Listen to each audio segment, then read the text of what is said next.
Nuestro mensaje se llama comprensión correcta del Evangelio. Y esta es la tercera característica del libro Una iglesia saludable de Mark Dever. Hoy nuestro mensaje se basará en Efesios capítulo 2, del versículo 1 al 10. Se agregarán otras escrituras para poder comprender de una manera correcta el Evangelio. Sabemos lo que es el Evangelio, buenas noticias de salvación, pero necesitamos comprenderlo profundamente, no solo esta idea de que son buenas noticias de salvación, sino qué implica el Evangelio en nuestras vidas. Para poder entender que una iglesia saludable tiene un Evangelio claro.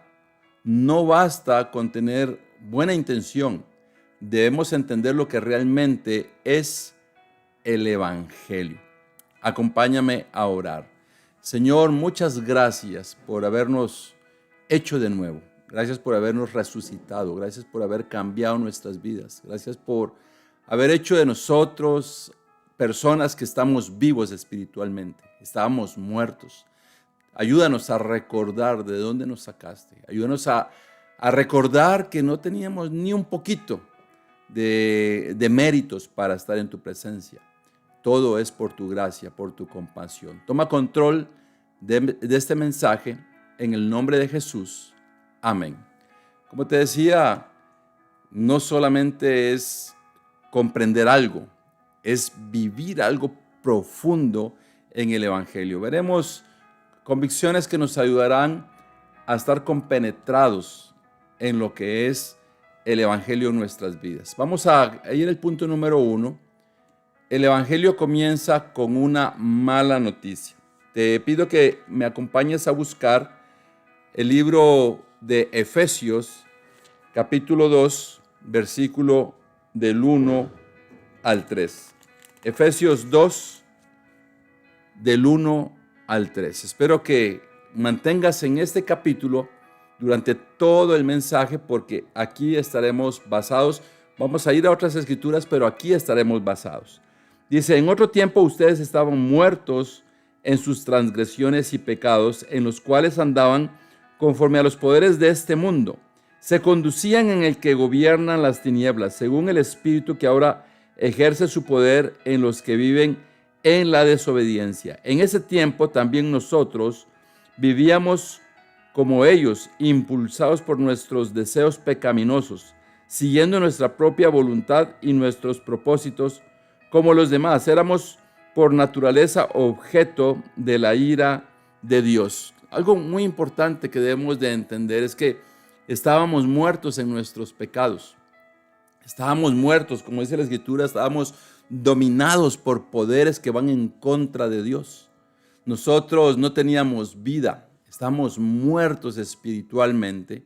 Y eso es lo que nos dice, el Evangelio comienza con una mala noticia. La mala noticia es que todas las personas, todos los habitantes de la tierra estamos separados de Dios, por lo cual el Evangelio es la buena noticia que nos ayuda a estar conectados con Dios y nos da una nueva vida. Estábamos muertos en delitos. Y dice el versículo 3 que lo que nosotros merecíamos era la ira de Dios. En realidad, Dios va a castigar a la persona que no se arrepienta de sus pecados. Eso es lo que este pasaje nos dice en Efesios 2, del 1 al 3. También iremos a nuestras Biblias a Romanos 3, versículo 20, 10 al 20. Romanos 3, del versículo 10 al 20. Aquí se reconfirma lo que estamos hablando en cuanto a esa mala noticia. Romanos 3, del versículo 10 al 20. Así está escrito.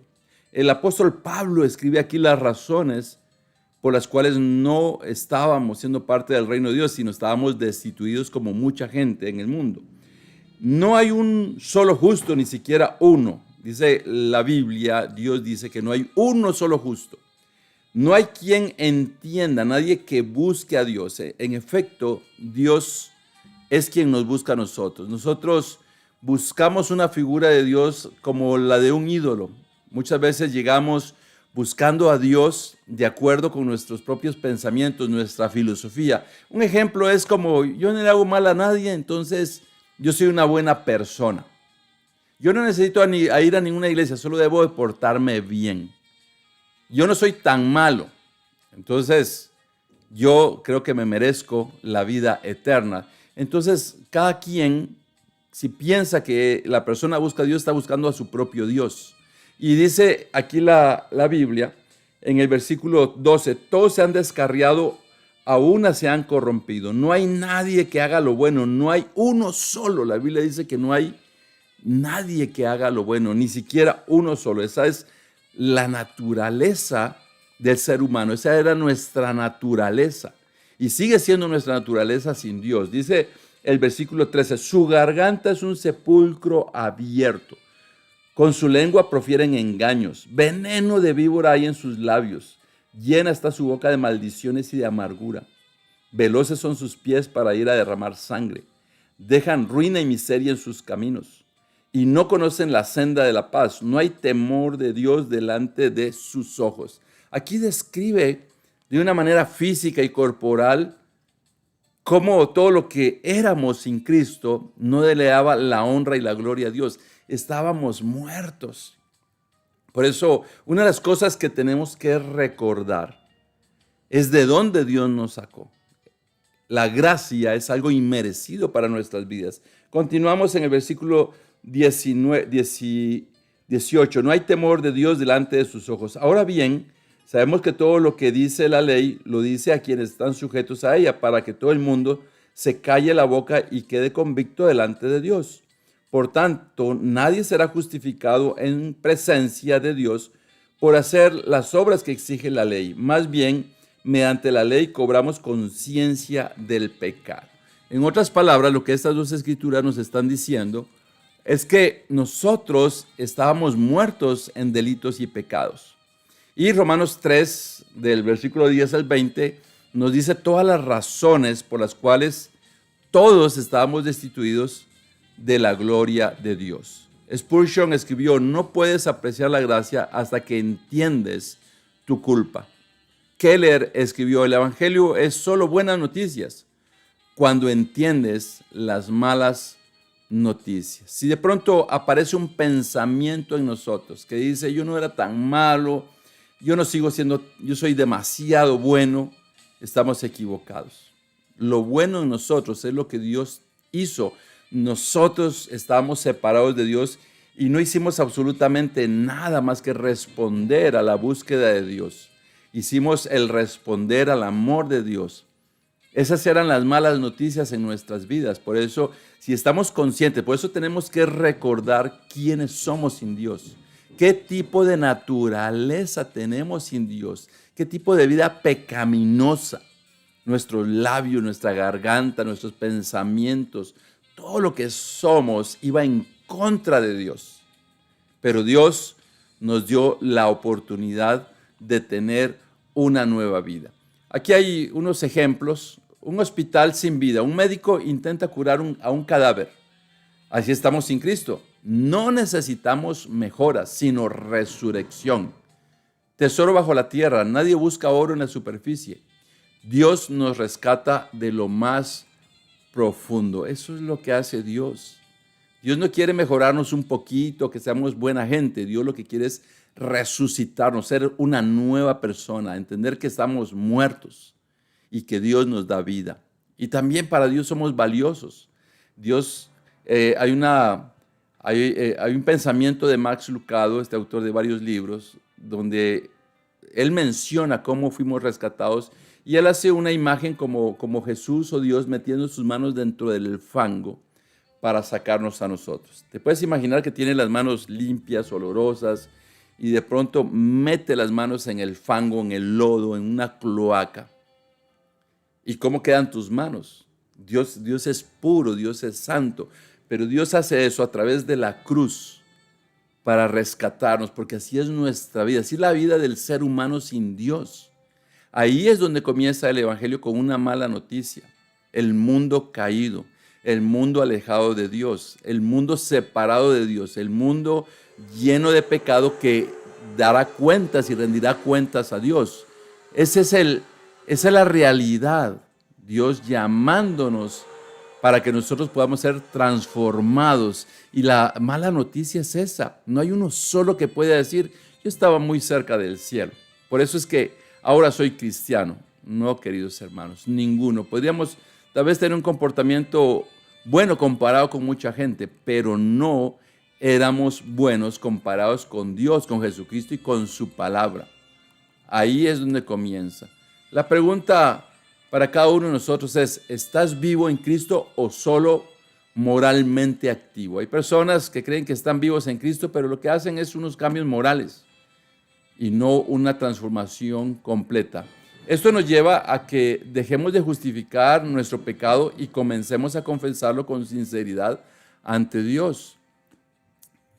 Y sigamos ese camino de no justificarnos, sino poder decir, yo necesito abrir mi corazón. Es como una persona que puede decir, yo era más o menos malo. Te puedes imaginar a alguien diciendo, yo era más o menos malo, o ahora incluso una persona que está buscando de Dios, que Dios lo está llamando y que puede decir, yo soy más o menos malo, más o menos muerto. Nadie puede decir eso, yo soy más o menos muerto. ¿Estás muerto? Sí o no. Pero si alguien dice, yo soy más o menos malo, soy más o menos bueno, es como que dijera, soy más o menos muerto. Un muerto es un muerto. Y así es como Dios nos encontró a nosotros, por gracia, por compasión, por misericordia. Esto nos lleva al punto número 2. La gracia de Dios lo cambia todo.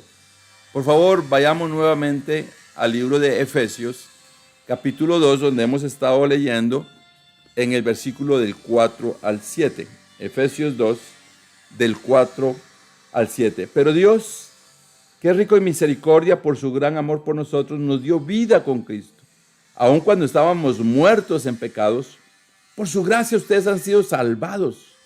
Y en unión con Cristo Jesús, Dios nos resucitó y nos hizo sentar con Él en las regiones celestiales, para mostrar en los tiempos venideros la incomparable riqueza de su gracia, que por su bondad derramó sobre nosotros en Cristo Jesús. Aquí está hablando de la gracia. Dice que nosotros estábamos muertos.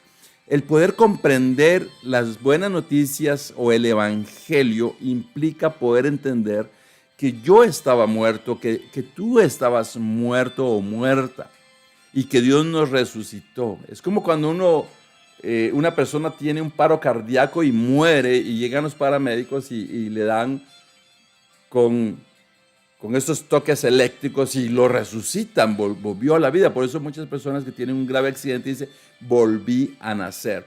Puede ser físicamente, pero aquí está hablando de una manera espiritual.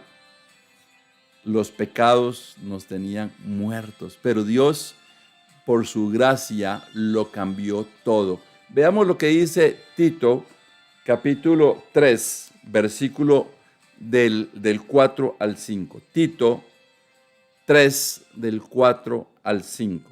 Dice, pero cuando se manifestaron la bondad y el amor de Dios, nuestro Salvador, Él nos salvó no por nuestras propias obras de justicia, sino por su misericordia. Nos salvó mediante el lavamiento de la regeneración y de la renovación por el Espíritu Santo.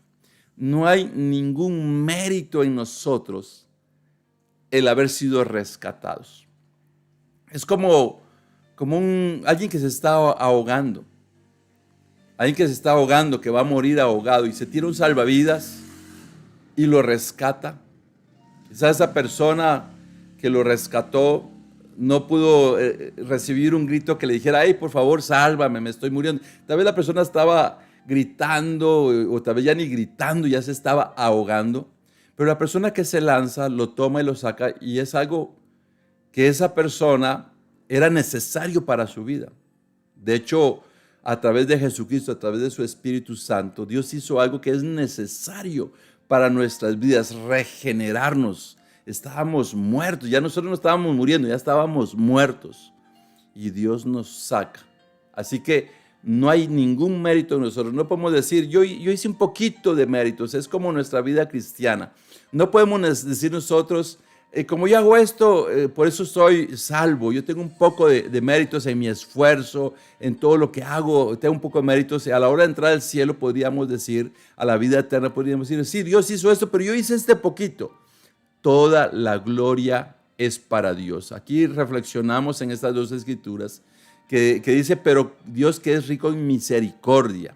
Todo lo que dijo nos regeneró, nos salvó, no por obras de justicia que nosotros hubiéramos hecho, sino por su misericordia. Sproul dice, la gracia no mejora al pecador, lo resucita. Yancey dice, la gracia no es una respuesta a lo que hacemos, es la razón por la que aún respiramos. Entonces, tratemos de comprender, nosotros no hemos hecho nada. Si ahora servimos a Dios, eso es maravilloso porque Dios, su gracia nos cambió. Y el tercer punto, voy a hablar de esto, con un propósito, pero pensemos, todo lo hizo Dios. Todo. Es como alguien que es rescatado, alguien que es sacado de algún lado. No podemos decir, yo hice algo.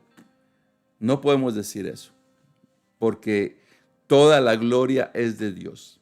Por eso es que nosotros debemos de estar completamente agradecidos. Tenemos que estar recordando constantemente que éramos inmerecedores de la gracia, éramos inmerecedores de la vida eterna y ahora tenemos vida eterna. Tenemos que recordar de dónde nos sacó Dios, lo que nos perdonó y lo que nos continúa perdonando en esta nueva vida que ahora tenemos. Tenemos que ser profundos. Tenemos que recordar constantemente, arrodillarnos, darle gracias a Dios todo el tiempo de la persona que hizo de nosotros alguien totalmente diferente.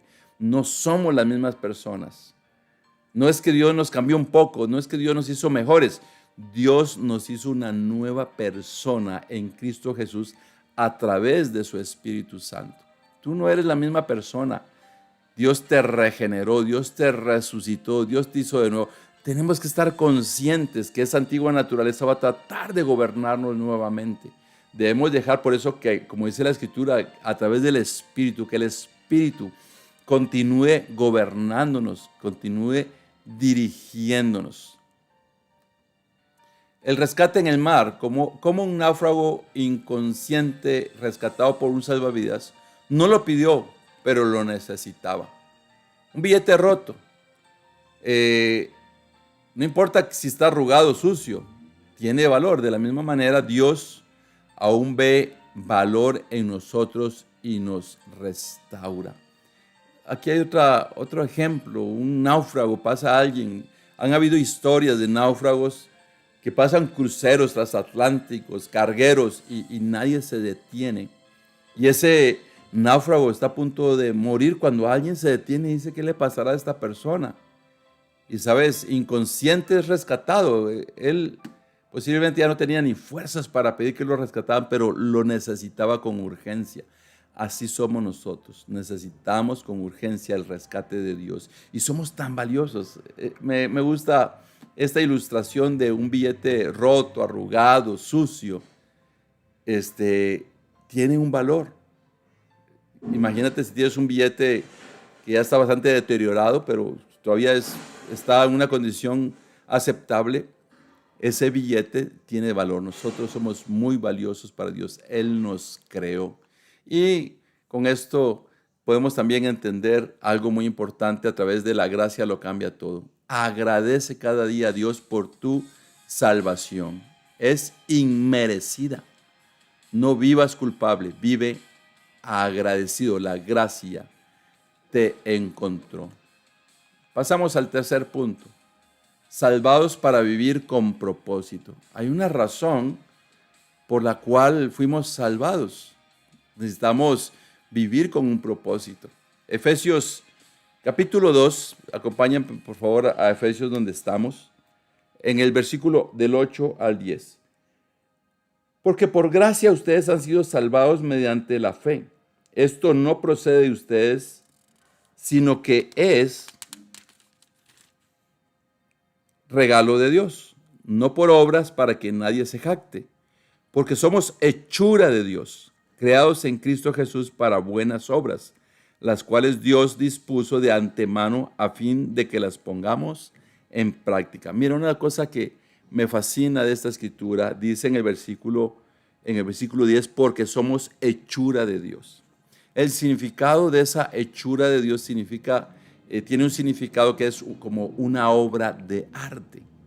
Eso dice que Dios nos hizo de nuevo, no para que estuviéramos otra vez llenos de pecado, así como sucede en ciertas religiones, que el domingo van a la iglesia y es como somos perdonados el domingo y tenemos licencia para seguir pecando. No, Dios nos hizo de nuevos para poder hacer buenas obras, para poder ayudar a otros, predicar el evangelio, ayudar a las personas a acercarse a Cristo, invitarlos a la iglesia, estudiar la Biblia con ellos, ayudar a los necesitados, tanto que podemos hacer. Y segunda de Corintios, capítulo 5, versículo 17. Acompáñame a leer 2 Corintios 5, 17. Dice el versículo 17, por lo tanto, si alguno está en Cristo, es una nueva creación, lo viejo ha pasado, ha llegado lo nuevo. Eres una nueva persona, lo que antes éramos ha pasado. No somos los mismos, somos una nueva criatura en Cristo. Eso es lo que la Biblia nos dice. Dios nos hizo de nuevo para buenas obras y el que estamos en Cristo somos una nueva persona. Decía Lutero, la fe no salva, pero la fe que salva no está sola. Dios nos salvó para hacer buenas obras, lo escribe el autor del libro de una iglesia saludable, Mark Dever. Así que Dios nos salvó para hacer buenas obras. Mira lo que dice un maestro escultor. Dios no termina contigo al salvarte, apenas empieza a esculpirte. Lámpara encendida no se enciende para esconderla, sino para iluminar. Así que Dios sigue trabajando en nosotros. Hay una mala noticia de nuestro pasado, hay una buena noticia que Dios nos salvó, nos hizo de nuevo, pero hay otra mejor noticia todavía, que continúa Dios trabajando en nuestras vidas. Seamos luz que iluminemos a otras personas. Pregúntate, ¿qué buenas obras estás haciendo por amor al Evangelio? Vive como alguien con propósito eterno. Tu vida es una obra maestra en construcción. Esto es tan profundo, Efesios 2, del 1 al 10, en el cual hemos basado este mensaje, en el que se basa esta tercer característica de poder comprender el significado del Evangelio en nuestras vidas. Imagínate desde que escribió el apóstol Pablo, que Dios lo utilizó, es para que ese sea un solo Evangelio y nos acompañe hasta la eternidad, que no le cambiemos nada. Muchas personas tratan de cambiar el Evangelio, ¿no? El Evangelio es que seamos una nueva persona. Hay personas que van a la iglesia, pero que no son transformadas por Cristo, que se olvidan. Entonces lo que hacen es, en su corazón, en su esencia, lo que comienzan a hacer es ser personas mejores, ser personas como de un club espiritual, ser personas que asisten a una iglesia, pero debemos de recordar de dónde venimos, de dónde Dios nos rescató y que estamos en un proceso de construcción. Decía Tim Keller, el Evangelio no es solo el ABC de la vida cristiana, es la A a la Z. El Evangelio no es un mensaje viejo, es poder de Dios. No se trata de ser mejores, sino ser hechos nuevos. Una iglesia saludable entiende, proclama y vive el Evangelio. Eso es algo profundo. El Evangelio es el poder de Dios. Debemos de vivirlo, nunca debemos de abandonarlo. Por eso, si permitimos que pecado vuelva a entrar a nuestras vidas, tenemos que confesarlo. Tenemos que buscar a alguien. Dice la Biblia, confiénsense sus pecados unos a otros y oren unos por otros para ser sanados. Qué increíble que podamos tener una comprensión correcta del Evangelio. Eso es lo que mantendrá viva la llama del Espíritu Santo en nuestras vidas.